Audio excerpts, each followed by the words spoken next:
Welcome to Hero Villains. Who do you think would win when Lobo and He Man face off in a clash between the destroyer from space and the champion of ultimate power? Lobo is a notorious alien entity from the DC universe known as the most dangerous bounty hunter in the galaxy. He possesses overwhelming physical strength, near immortal regeneration, and a level of toughness far beyond that of ordinary superheroes. Lobo can survive in outer space, regenerate himself from torn body fragments, and grow increasingly savage the longer he fights. With cunning intelligence, extreme cruelty, and endless combat experience, he is a true nightmare on the battlefield. He Man, whose real name is Prince Adam of Eternia, is a warrior granted supreme power through the Power Sword. When transformed, he reaches transcendent strength, enough to confront godlike beings, lift entire mountains, and shatter all physical limits. He Man is not only powerful, but also embodies justice, unwavering will, and the combat instincts of a legendary hero. When these two figures stand on opposing sides, Lobo brings uncontrollable destruction and terrifying immortality, while He Man represents pure power, order, and unbreakable resolve. Before we dive deeper into the analysis, please subscribe to the channel and remember to turn on notifications by clicking the bell icon. Thank you very much for your support. Lobo is a Zarnian and the last of his kind. He did not survive through luck, but because he personally wiped out his entire species in a twisted scientific project where curiosity and madness surpassed all moral boundaries. The name Lobo, when translated, carries a brutally horrifying meaning, one who devours entrails completely. From the name alone, his violent and chaotic nature is laid bare without any attempt at concealment. Lobo possesses a nearly limitless list of abilities. He is permanently banned from both hell and heaven, meaning no supernatural force is willing or able to imprison him. His body has a horrific regenerative capacity, fully restoring itself within seconds, even when reduced to nothing more than gore and flesh. If he has encountered someone even once, Lobo can hunt them across galaxies without leaving any trace. All forms of telepathy or psychic assault are useless against his feral will. Lobo's physical strength is sufficient to defeat Superman in a direct confrontation. But what makes him truly dangerous lies in his intellect. He is a genius with terrifying scientific and mathematical calculation abilities, deliberately uncovering the weaknesses of any opponent or system. Lobo has even broken the fourth wall, rewriting his own fate starting from issue 62 of the second comic series. He is not merely a character within a story, but one who challenges the story itself. Lobo exists beyond all basic needs. He requires no food, no water, and no air to survive. His willpower is so violent that it can overpower even the Green Lanterns, warriors empowered by pure will itself. From the very beginning, Lobo demonstrated an uncontrollable nature, with the ability to clone himself from his own blood, turning every wound into a new army. He rides the legendary Spads Frag motorcycle, a machine capable of spaceflight and time travel that obeys absolutely no one except Lobo. The vehicle is armed with countless deadly weapons, not to mention 2 mini nuclear bombs always hidden in his boots as a form of dark humor. Lobo once exterminated all DC heroes within a single book and personally forged weapons powerful enough to erase entire worlds. He even compressed a city into a small mass and swallowed it as a light snack. The boundary between comic fiction and reality cannot bind Lobo. He has attacked DC editors as well as the very author who created him. Lobo has killed gods ranging from Poseidon to Buddha, destroyed beings capable of warping reality while remaining untouched by their power. He killed Santa Claus, the Easter Bunny, and skinned the big bad wolf simply to prove that no symbol is untouchable. Lobo stands on a separate tier where rules collapse. And if he truly wants to, if the opportunity appears, Lobo can become an entity that is never defeated. As can be observed, Lobo frequently displays power that surpasses even Silver Age Superman. His feats are not only impressive but elevate Lobo to an entirely different level, even higher than the version of Superman once considered the strongest. If during the Silver Age Superman could pull multiple planets at once, then Lobo has thrown an object with a mass comparable to a star.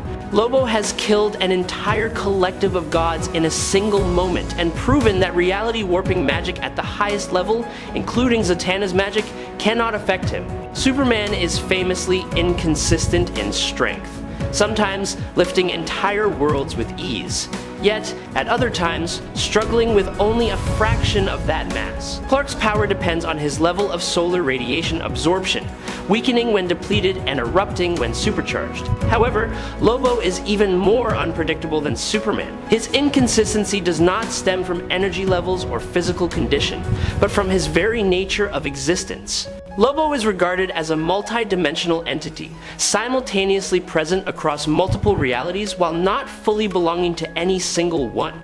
This is precisely what causes his power to fluctuate without rules, sometimes like a storm of destruction, sometimes like a living paradox, and that is why Lobo renders all power scaling meaningless. Lobo has confronted demons from the 5th dimension, even though they were low-tier entities that had been weakened when the structure of the multiverse descended into chaos. Even in that diminished state, these beings were still capable of causing phenomena beyond conventional understanding.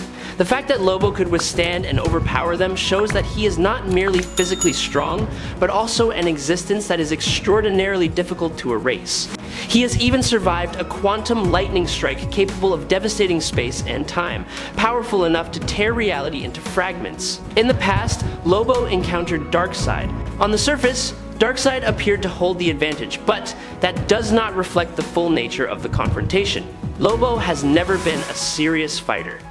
He does not care about winning or losing in the conventional sense, nor does he place importance on proving his strength. That very indifference is what causes all evaluations to become distorted. Fan-embellished feats attributed to Darkseid, such as devouring entire universes or defeating the Anti-Monitor, can easily create the impression that he would overwhelm Lobo, but if these two truly fought under the same conditions, the outcome would be far from simple.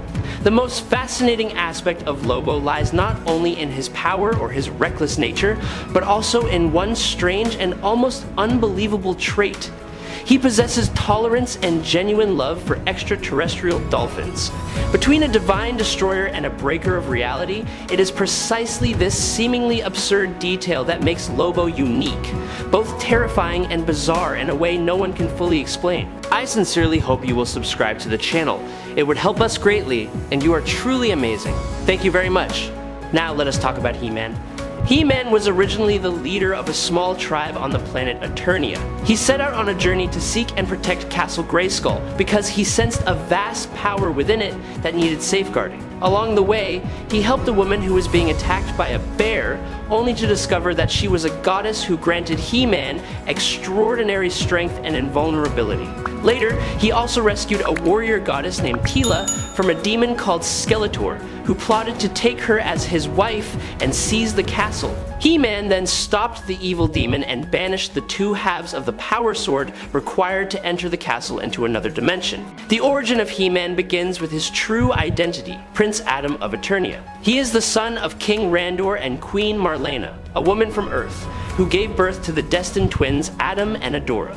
While Adam was raised in the royal palace of Eternia, Adora was kidnapped by the evil forces led by Hordak, growing up in darkness and later becoming She-Ra. The kingdom of Eternia thus stands as both the cradle of light and the birthplace of tragedies tied to the royal destiny.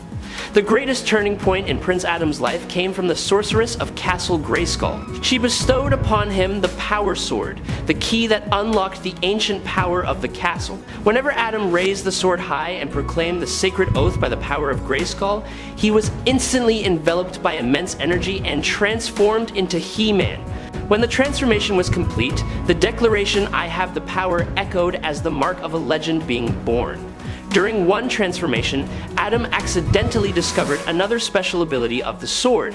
When Cringer, the timid tiger who always trembled in the face of danger, became frightened by Adam's change, he reassured his loyal friend and pointed the power sword toward him. A surge of energy erupted, transforming Cringer into Battle Cat, a mighty green armored war mount. From that moment on, Battle Cat became an indispensable companion, charging alongside He Man into every battlefield of strength, friendship, and destiny. Prince Adam shares a deep bond with Teela, a companion who grew up with him since childhood. Teela does not know that she is the biological daughter of the sorceress of Castle Grayskull, and was adopted and raised by Duncan, also known as Man-at-Arms.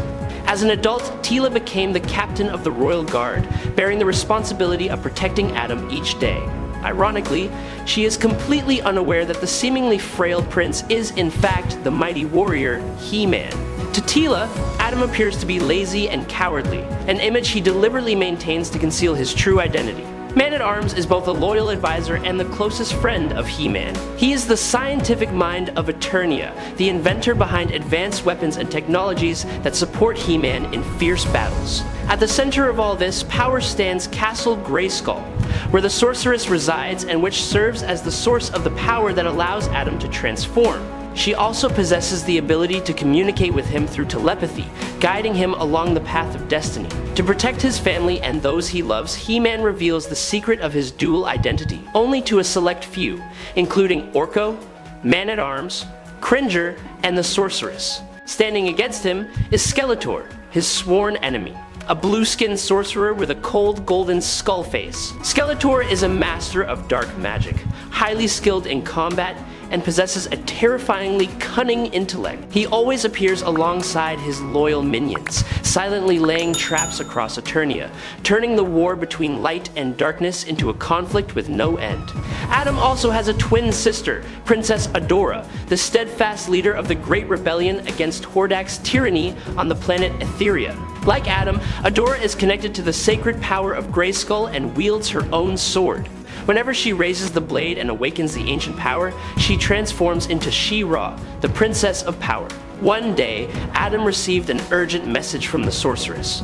Skeletor had manipulated time travelers from the future, stealing the power of Grayskull with the plan to carry it into the future and rule everything. Adam managed to stop the scheme in time, but the confrontation quickly escalated aboard the time traveler's spacecraft. In the fierce battle, Adam was forced to reveal his identity as He Man in front of Skeletor. The surge of transformation energy left horrific scars on the villain's present body, forcing him to retreat into an escape pod to regenerate and repair himself. Afterward, He Man joined Primus's galactic guardians in the Tri-Sun galaxy. There, he became a spiritual leader, guiding the force against brutal invasion waves by mutants led by Flog, who was secretly being directed by Skeletor. He Man rushed in to save a region of Eternos that was drowning in raging flames. The savage fire consumed everything. In a moment that seemed hopeless, Orko suddenly unleashed a spell that extinguished the entire blaze. That power far exceeded his usual capabilities, leaving everyone stunned. All eyes quickly turned to the crystal Orko was carrying. When it was handed to the sorceress, she immediately recognized it as a fragment of the Chakron crystal, an artifact that contained dangerous power. From that moment on, He Man began to be corrupted by the crystal's power, just like everyone who had touched it before. A savage rage gradually took hold of his mind, turning righteousness into a brutal obsession. In his uncontrolled state, He Man nearly killed Trapjaw and Triclops before falling into Skeletor's hands. The villain forced him to watch as his friends risked their lives to rescue him, while He Man himself remained dominated by the crystal and attempted to extract its full power, all while confronting the demon imprisoned within it. In the end, in the form of Prince Adam, he defeated the evil entity that sought to seize He Man's body and rule the world. Returning to his role as the Guardian Warrior, He Man and the other masters tracked Skeletor and his minions to a ruined temple in the Hemisphere of Light. Although they arrived too late to save all the fallen warriors, they still forced Skeletor to retreat. Even when a colossal statue collapsed in a moment of extreme danger, He Man easily pushed it back, serving as a clear affirmation that his will and sense of justice remained unshakable. Lobo marched straight toward Castle Grayskull with his familiar, indifferent attitude. He did not care about rules or the ancient magic of Eternia. In Lobo's mind, there was only one thought: finishing the job. He smashed through the main gate of the royal palace, spreading chaos everywhere, then stood in the middle of the battlefield calling out He Man with crude and arrogant taunts. Prince Adam transformed immediately. Lightning tore through the sky as He Man appeared in majestic form beside Battlecat. Lobo mocked his opponent's armor and bright blonde hair, while He Man coldly ordered him to leave Eternia at once. Lobo struck first with a chain and hook attack. The power sword clashed violently, leaving both stunned by the equal strength they felt. Lobo followed with a devastating punch that sent He Man flying through multiple stone walls. He Man countered by lifting a massive boulder and hurling it straight at him, but Lobo shattered it effortlessly amid wild laughter. The battle quickly grew more brutal. Lobo unleashed a barrage of hidden weapons and heavy laser fire, giving He-Man no room to counter. Battle Cat charged in to assist, but was kicked away without mercy. When He-Man landed a slash that seemed fatal, Lobo regenerated instantly and snarled that no one could kill death itself. Seizing the moment, Lobo wrapped his chain around He-Man's neck and tightened it with the intent to finish the hero. Gasping for air, He-Man realized that his true strength came not only from muscle, but from the ancient magic of Grayskull. He raised the sword high and shouted the sacred oath. A surge of magical energy erupted, heating the chain until Lobo was forced to release him. Understanding that an immortal could not be destroyed, He-Man poured all his power into one decisive punch. As Lobo charged forward, the blow struck his chin with force, powerful enough to shake the planet, shatter gravity, and blast him through the atmosphere into deep space. In a distant place, Skeletor watched through a magic orb, then angrily smashed it after once again losing money for nothing. As for Lobo, drifting among the stars with a swollen face, he was still alive and loudly cursing.